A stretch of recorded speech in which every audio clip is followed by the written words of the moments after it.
The walls know her name. The night had not ended, it had only changed form. Raheel sat in the courtyard, fingers digging into the edges of his worn-out prayer mat. The call to Fajr hadn't yet sounded, but something in the darkness whispered like an echo. Behind him, the once quiet Havli seemed to breathe. A low, almost inaudible hum reverberated through the bricks, like a trapped voice. Zoya stood at her window, watching him silently. She hadn't slept since her mother's sudden episode. The way her mother screamed last night, like she had seen someone not of this world, still haunted her ears. Aman entered without knocking. His eyes were heavy with sleeplessness. "You're awake?" Zoya asked. "Didn't sleep," he replied, scanning the room like someone checking for an intruder. "I heard the sound again, Aman," she said slowly, "like someone walking right under my room, dragging their feet." Aman sighed. "You're letting it get into your head," Zoya snapped back. "You think I'm imagining things? You think Ami is acting? Or that blood on the bathroom floor was a joke?" Before Aman could reply, a loud bang echoed through the Havli. A heavy mirror in the hallway had fallen, shards scattered like silver teeth across the marble. Everyone rushed out. Raheel was already standing in the hallway, pale. No one touched it. It just fell. Aman looked at the jagged frame, eyes narrowing. "This is the same mirror? The one from Nana Abu's room?" Raheel nodded. Zoya looked at it like it had meaning. "He always said that mirror faced something it shouldn't." From behind them, the mother pharaoh whispered, "He used to talk to that mirror. He thought someone lived inside it." Her voice trembled. "He said she watches." No one breathed. Aman turned to Raheel. "Why didn't you tell us this before?" Raheel shook his head. "I didn't believe it, until now." Just then, the wind slammed a door shut, and in that moment, they all heard it. A soft laugh from the direction of the broken mirror. Zoya turned white. "You heard that, right?" she whispered. Everyone nodded. Farah backed away slowly. "It's her. She's not done yet." Raheel grabbed a blanket and covered the shards. "Enough. We're going to get answers. No more hiding." He marched straight to the storage room at the back of the Havli, the one locked since their grandfather's death. Aman caught up. "That room hasn't been opened in years." Raheel unlocked it. The room smelled of time, dust, forgotten books, old coats, a cracked photograph frame of a woman none of them recognized. Zoya stepped in. Her hand traced the books on the shelf until she found a hidden latch. Click. The shelf moved. Behind an old trunk. Raheel opened it. Inside were letters. Dozens. All written by their grandfather, addressed to someone named Ayla. The last letter read, "She won't stop, no matter how many walls I build. She wants Zoya. The curse was never lifted. Forgive me." Zoya's legs gave out. She fell to her knees. "Who is Ayla?" Farah covered her mouth in horror. "That was my sister." "But you said she died in childhood," Aman whispered. Farah's eyes glistened. "No, she never died. She disappeared." And outside the Havli, beneath the twisted branches of the neem tree, a girl with long dark hair watched the house with eyes full of hate. The silence inside the Havli felt thicker, now like dust that refused to settle. Zoya sat on the cold floor of the storage room, clutching one of the old letters. Her fingers trembled as she read aloud a line from her grandfather's handwriting. "She comes in dreams, but leaves wounds in reality." Amal stood stiff beside her, his jaw locked. The photograph of Ayla lay near his feet, the mystery woman with the empty stare, her eyes faded but strangely piercing, even through old paper. "Why did Nana keep this hidden?" Zoya asked, still shaken. Farah sat on the dusty chair in the corner, her lips moving wordlessly until she finally whispered, "Because he feared her return would tear this family apart." "But who was she?" Aman asked. Farah didn't meet their eyes. "She was born silent, didn't cry, never laughed. She would sit near the neem tree all day, talking to things no one could see." Raheel, listening from the doorway, added, "You said she vanished." "She was taken," Farah said slowly. "Or maybe she left with what was calling her." The night she disappeared, the mirror cracked by itself. My father found red handprints on the wall. Small, childlike. Zoya looked at the covered mirror in the hallway. Suddenly, a thud echoed above them. Then another, from the attic. Rahil and Aman exchanged glances. "That place is sealed," Aman said. "Then why does it sound like someone's up there?" Zoya whispered. They all moved toward the attic staircase, wooden, old, and curving like a spine. With each step, the air grew colder. Aman pushed the attic door open with his shoulder. The room was dark, except for a single lantern hanging from a nail, swinging slowly as if someone had just brushed past it. In the far corner, the old rocking chair rocked gently. Rahil approached it. It stopped rocking. Right beside it, someone had scratched into the wooden floor. "I never left." Zoya turned pale, her voice barely audible. "Ayla." Suddenly they heard breathing. Not theirs. Deep, raspy, close. They turned. A figure stood in the corner behind an old wardrobe's face obscured, long hair falling forward, hands pale and motionless at her sides. Zoya gasped. "Ayla?" The figure didn't move. Aman reached for the lantern, but before he could grab it, the flame inside went out snuffed like a candle by an unseen force. The attic plunged into darkness. Then came the scream, not from the figure but from the mirror downstairs. It shattered, and in that instant, the attic door slammed shut on its own, locking them in. Farah cried out from below. "Zoya! Aman!" From behind the wardrobe, the figure moved. Not walked, floated. Aman held Zoya tightly, and in the pitch-black attic, the sound of that long-forgotten lullaby returned, echoing from the walls.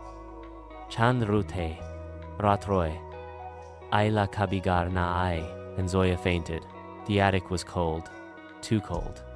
Zoya lay unconscious in Aman's arms, her breathing shallow. Rahil searched his pockets with shaky hands, trying to find his phone, but there was no signal, just the same dead screen they'd all been getting since they entered the Havli. Aman slapped Zoya's cheeks gently. "Zoya, wake up. Come on." Suddenly, the door that had slammed shut creaked open on its own. They stared at it, half expecting Ailey or whatever had taken her form toe come floating back. But there was no one, just an eerie trail of chalky white footprints leading out of the attic and down the stairs. Aman picked Zoya up in his arms and followed Rahil down the steps. As they descended, the sound of a woman's humming grew louder, coming from the main lounge. They reached the ground floor. Farah was standing in front of the cracked mirror, her hands trembling, staring into her own reflection or something beyond it. "She's inside," Farah whispered. "She never left." Rahil looked around nervously. "Where's Zohaib?" The house was too quiet now. Farah didn't answer. Her face had gone pale. Rahil ran down the corridor toward the drawing room. The door was half open. He pushed it fully open and stopped. Zohaib stood facing the window, completely still, his back toward them. His hands hung limp at his sides. "Zohaib?" Rahil called. Zohaib didn't respond. Rahil walked closer. Aman followed with Zoya, now groaning as she came to. Then they saw it. Zohaib's reflection in the glass wasn't matching his movements. It was smiling, even though his real face wasn't. Rahil grabbed his arm and spun him around. Zohaib blinked. I was in a room," he muttered. "With her. She kept asking about the cradle. She said it's hers." Zoya gasped awake. "What cradle?" Zohaib looked at her with haunted eyes. "The one in the basement," Aman whispered. "There's no basement," Farah interrupted. "There was. It was sealed after Ayla disappeared. Your Nana didn't want anyone going near it." Rahil turned sharply. "Then that's where we go." Farah tried to stop them. "No, don't open it. It was buried for a reason." But they were already walking toward the old study. Behind the bookshelf was a wall with strange ancient patterns, and at the center a wooden panel, slightly raised. Aman pulled it open. Behind it, stairs, descending into the darkness. Each step echoed like they were entering the mouth of something alive. The basement smelled of rotting cloth and iron. Cobwebs clung to their hair. The air was thicker here, like grief had settled in the walls. In the center of the room sat an old wooden cradle, rocking. On its own. Aman moved closer. The cradle stopped. He leaned forward and gently pulled back the dusty cloth. Inside nothing, except a small, cracked porcelain doll with real human hair stitched into its head. Zoya looked at it and gasped. The doll looked exactly like Ayla. Raheel picked it up carefully. Suddenly, a child's laughter filled the room. Not from the doll, from behind them. They turned and saw a mirror standing in the corner. But it wasn't their reflection. It showed the past. Ayla, a child, playing, then screaming, and then being dragged backward by a shadow with no face. Zoya clutched her chest. She wasn't taken by a person. It was something else. Then, the doll in Raheel's hand moved. Its head turned toward Zoya and whispered, "Come back upstairs. She's waiting." Darkness engulfed the room, and the cradle began rocking faster. The basement walls began to breathe. Not literally, but the air thickened and pulsed like a living creature's lungs. That cradle rocking on its own was now shaking violently. The cracked porcelain doll had fallen from Raheel's hand and lay on the ground, its face staring straight up at the low, flickering bulb. Zoya backed away. "Aman, we need to get out of here." Before anyone could move, the mirror in the corner burst without shattering. It rippled like water, and Ayla's reflection appeared again. But this time she was older, about Zoya's age. Her eyes were blank. She stood still, holding a bundle in her arms. Aman whispered, "What is that?" Then came the sound. Soft at first, barely human. A baby crying. But they knew there was no baby. Raheel stepped forward toward the mirror. "Ayla, is that you?" The reflection moved its lips slowly, but the voice came from behind them. "Don't take what's mine." Ferris screamed and grabbed Zoya, trying to pull her toward the stairs. Zohaib, dazed, was staring at the doll again. "That's not just a toy. That's her grave marker." A sudden gust of wind burst through the basement. Though there were no windows, the bulb above flickered wildly, then blew out. Total darkness. A heartbeat. Then another. And in the blackness, the sound of chains dragging on the floor. Zoya held Aman's hand tight. "Something's here." They fumbled with a match, and Aman finally lit an old kerosene lamp. The light spread slowly. Now they could see it. Scratches on the basement walls. Dozens. Maybe hundreds. Tiny handprints etched into the stone, along with fingernail marks, some recent, some decades old. And then on the far wall was an etched message, carved in Urdu. "Mein Zindahun, Mujhedun lo." "I am alive.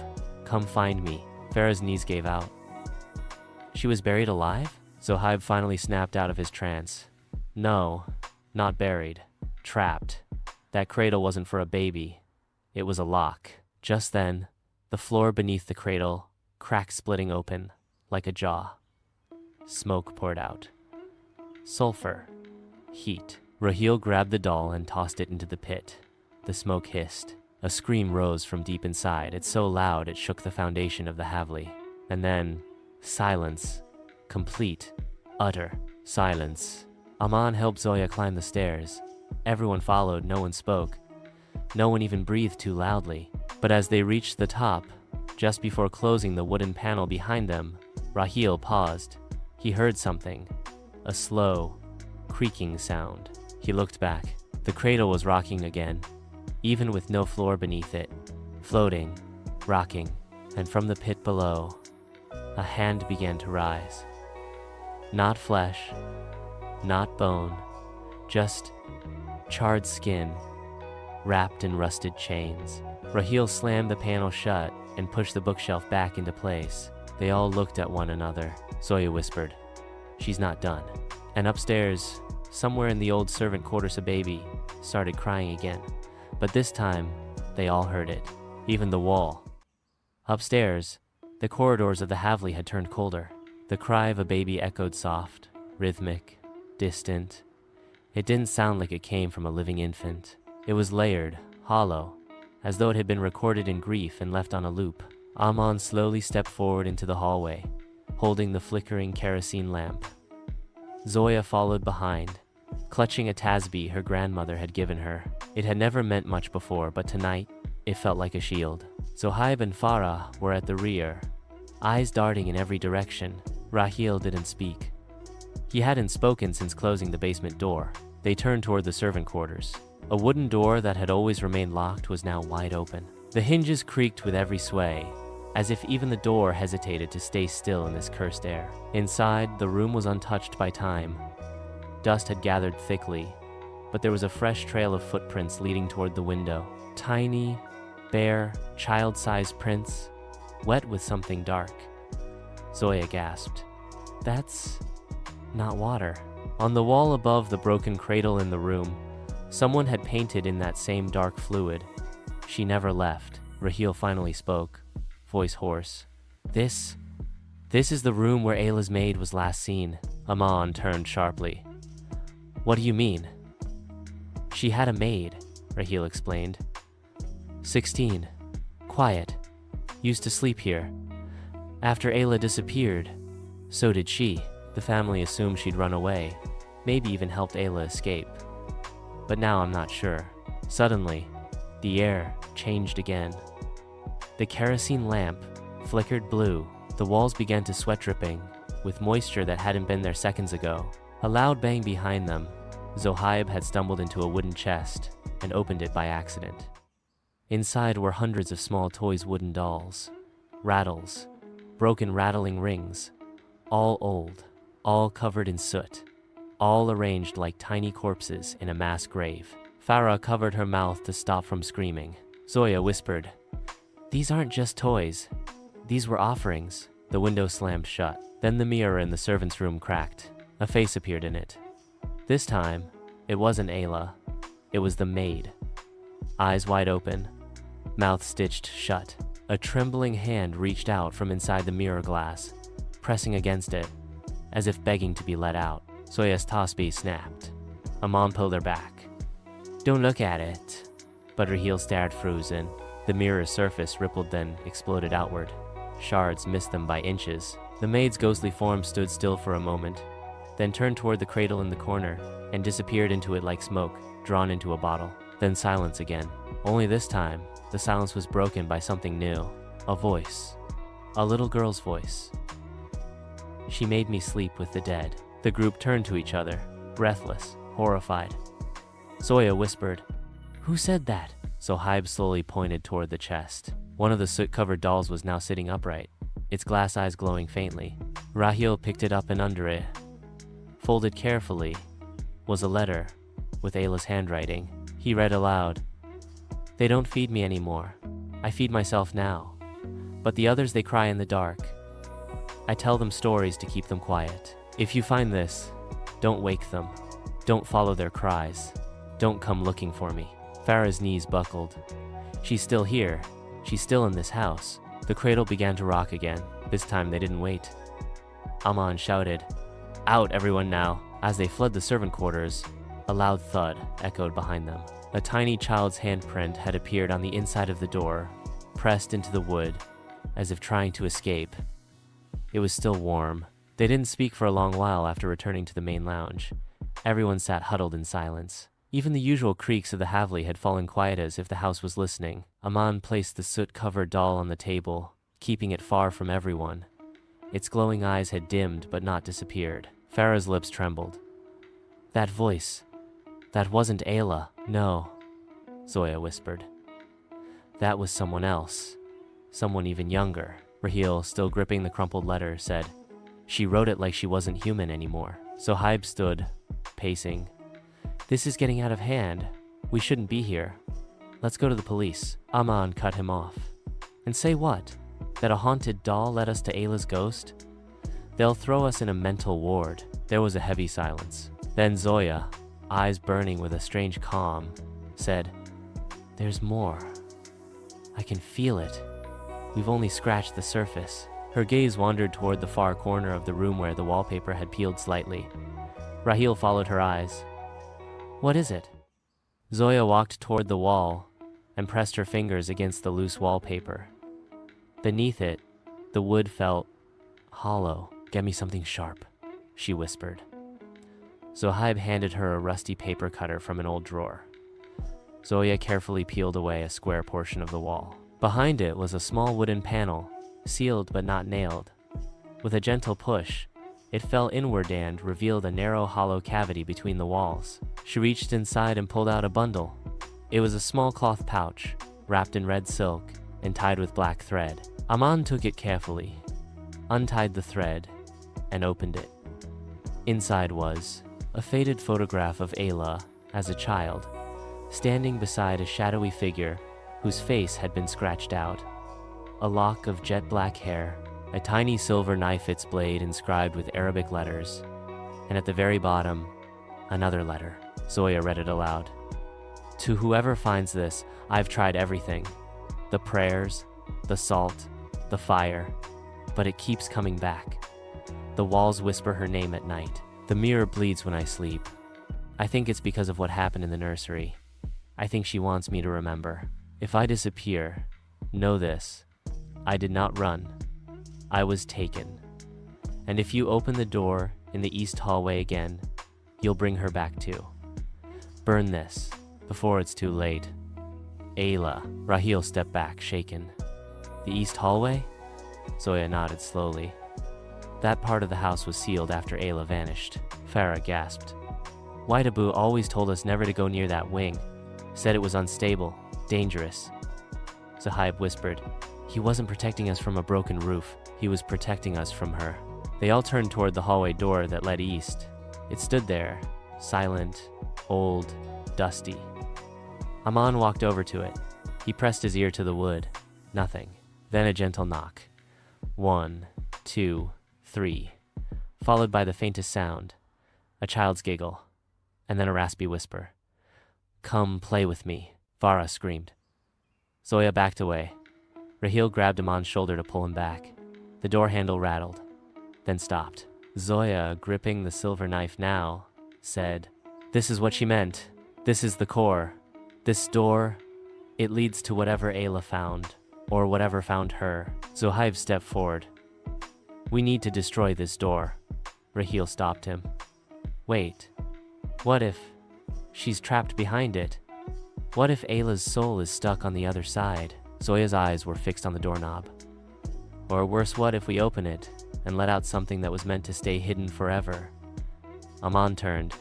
We need answers, but we can't go in unprepared. Suddenly, the lamp flickered violently. He felt a chill run down his spine. Samir stood up, and then he heard Marine scream. From across the hall, the door burst open, but the room was empty. Only the mirror had cracked, just a single liner running straight through the name Zuleka. Marine's scream still lingered in the hallway, sharp and chilling like a blade scraping glass. Samir rushed into Shabana's room, his breath heavy, eyes darting in every direction. But Marine wasn't there, only the mirror stood slightly tilted, a thin crack slicing through the middle, like a scar dividing past and present.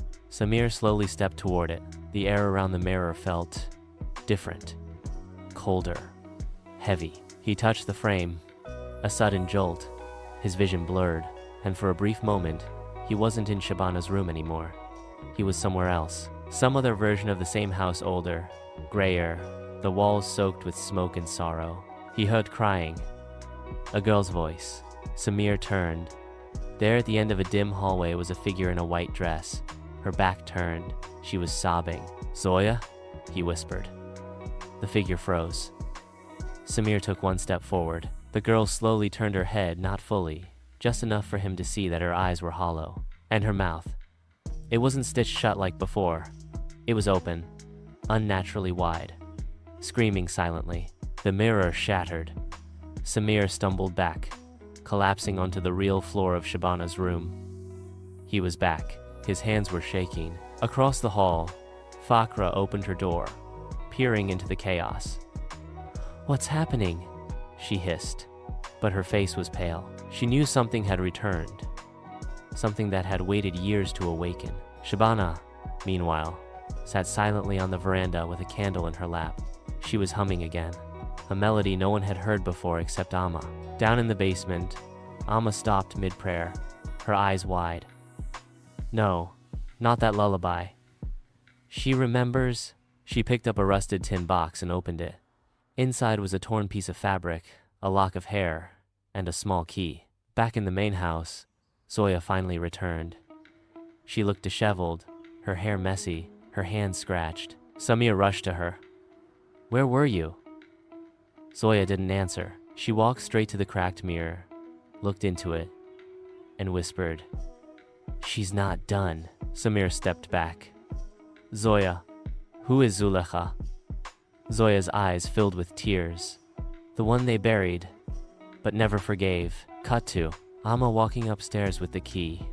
She whispered something under her breath. As she passed by the old locked cupboard under the stairs, she paused. The cupboard rattled from inside, and all at once every photo frame in the lounge fell to the floor at once, glass shattering, as though an invisible wind had passed through the house. But none of the pictures were broken, except one, the photo of Ayla with her mother. Her mother's face had been burned out, not by heat, but something unnatural. The film had melted in the shape of a scream, and on the wall behind it, words had been scratched with claws. "She didn't die. She's still hungry." Everyone backed away from the door in horror.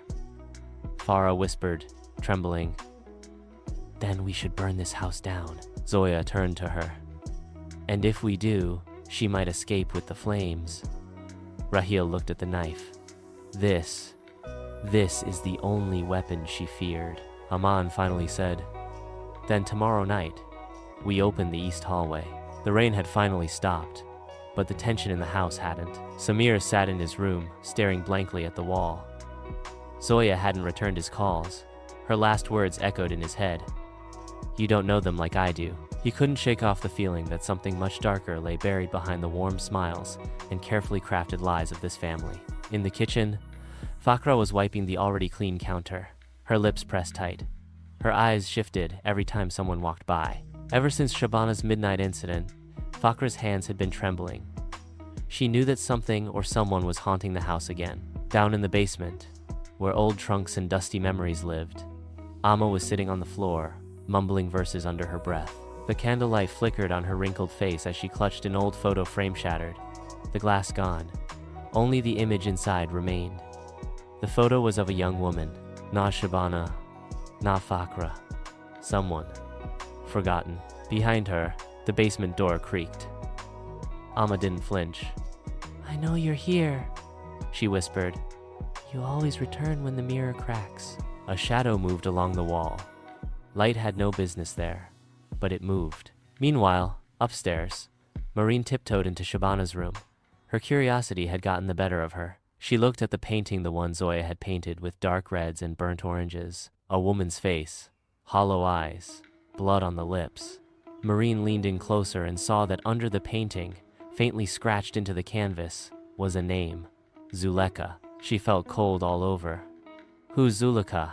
she muttered. Suddenly, the door slammed shut behind her. Marine spun around. Nobody. Then came the whisper, "Don't say her name." She stumbled back, heart racing, but her eyes were now locked onto the mirror in the room, and for a second, just a second, she saw someone else's reflection. Someone with bleeding eyes and a mouth stitched shut. Cut to Samir flipping through old journals in Zoya's room. One entry caught his eye. "Sometimes I feel like I'm living in someone else's memory. This house breathes, it watches, it judges, and worst of all, it remembers what they tried to forget." The cupboard under the staircase shook again, gently at first, then violently, as if something inside was desperate to escape. Amma stood before it, her old fingers trembling as they wrapped around the rusted key. Her eyes were distant, haunted by memories too heavy to bear. Behind her, Zoya and Samir approached cautiously. "Amma," Zoya whispered, "is this where you kept her?" Amma didn't answer. She closed her eyes, and for a fleeting second, the candlelight flickered almost as if shadows were listening. She bent down, inserted the key into the old lock, and with a rusty click, the cupboard opened. A wave of cold air spilled out. Inside, it was dark, dusty, but more than that, something didn't feel human. Folded clothes, an old doll, a broken pendant, and a book. A black, leather-bound book with no title. Zoya picked it up carefully. As soon as her fingers touched the cover, the pages flipped open on their own, revealing torn scribbles, symbols, names, dates. Samir leaned over, squinting. "These aren't just notes. They're curses. Blood curses." Amma turned away. "She made me write them. Every one of them. After she..." Her voice broke. "After Zulekha changed." Zoya whispered, You were protecting us. Amma didn't respond. Her silence was answer enough. Suddenly, the candle beside the cupboard blew out on its own. From the far end of the hallway, a child's laughter echoed. Sweet, but twisted. They all froze. Samir slowly looked toward the hallway. Nothing. Then a ball rolled out of the darkness and stopped at Zoya's feet. It was the same red ball from her nightmare. Zoya whispered, "She's remembering too." Suddenly, the book in her hand snapped shut, and a gust of wind slammed every window in the house. Shabana, still sitting in the veranda, looked up to the sky. The stars were fading. Inside, Maureen, who had locked herself in the bathroom after her screaming episode, stood before the mirror again. But this time, her reflection wasn't hers. The figure in the mirror smiled slowly, almost lovingly. "Don't run," it said in a voice like glass being ground between teeth. "You're already home." Maureen backed away, tears streaming down her cheeks. From outside the door, Zoya and Samir heard her sobbing again. "Open the door!" Samir banged, but the door wouldn't move. Inside, Maureen turned to face the mirror. "Please, I didn't mean to see. I didn't mean to scream." The figure in the mirror tilted its head, then whispered, "But she heard you." And then the mirror cracked. Samir broke the door open, but Maureen had fainted, blood seeping from her ears. As he picked her up, Amma whispered in the background, clutching the key tightly, "She's coming back, piece by piece." Zoya clutched the book against her chest. "There's one thing she wants," she whispered. Samir looked at her. "What?" Zoya stared toward the old storage room in the backyard. "The child." The wind outside had turned cruel. It hissed through the crevices of the old Havli, like it knew every corner, every memory, every grave sin buried in its bricks. Zoya stood silently near the window, the black book clutched in her hands like it held her very breath. The candle on the nearby table flickered, not with wind, but with presence. Behind her, Samir paced nervously. "What do you mean? The child?" "Which child?" Zoya didn't blink. "Zulika was pregnant. No one knew. Or maybe no one wanted to know." Samir froze. "You're saying?" Zoya nodded slowly. "The child never left this house." Samir's face went pale. "Are you saying it died here?" Alma's voice interrupted them, hoarse, distant. "Not died. Trapped." They turned. Alma stood at the entrance to the room, holding a tiny cloth bundle, a baby's wrap, yellowed with age. "She kept it with her," Alma whispered, "even when she was buried." Zoya's eyes widened. "You buried them together?" Alma shook her head. She refused to let go. "We had to bury her like that or she wouldn't stop screaming." The room fell silent. Suddenly, Maureen stirred in the bed, murmuring in her half-conscious state. Her lips trembled as she whispered, "He's in the attic." Zoya and Samir exchanged a horrified glance. Samir muttered, "Who's in the attic?" Maureen's voice was almost childlike now. "The boy. He plays with my shadow." Before they could respond, a loud thump echoed from the ceiling, as if something heavy had jumped across the attic floor. Zoya gritted her teeth. "We need to go up." Samir hesitated. "Are you out of your mind?"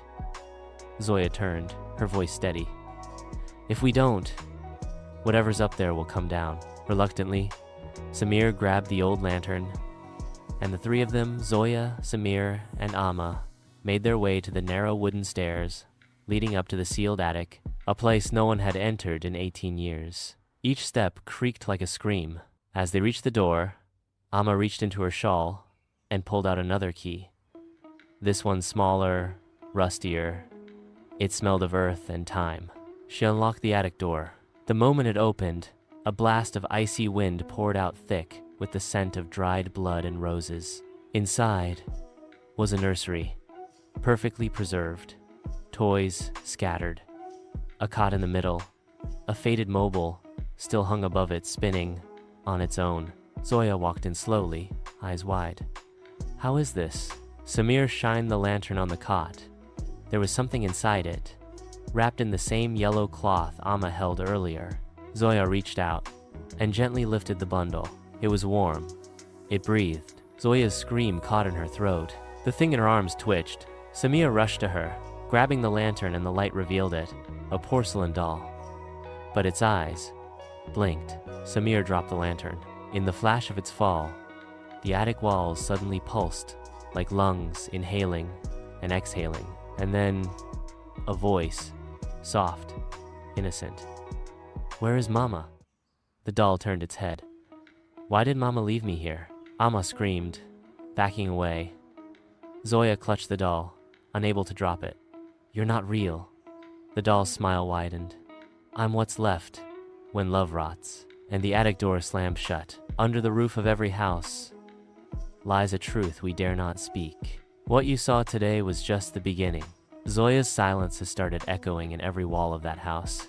But what happens when silence breaks and secrets scream? Episode 3 will change everything. Don't miss what's coming next. Like the mystery? Then like the video. Got a theory? Drop it in the comments. Want the truth first? Then subscribe and hit the bell icon. This is Funny Fun, where every secret finds a voice. Episode 3 is where fear turns into fire. Thanks for watching Funny Fun YouTube series.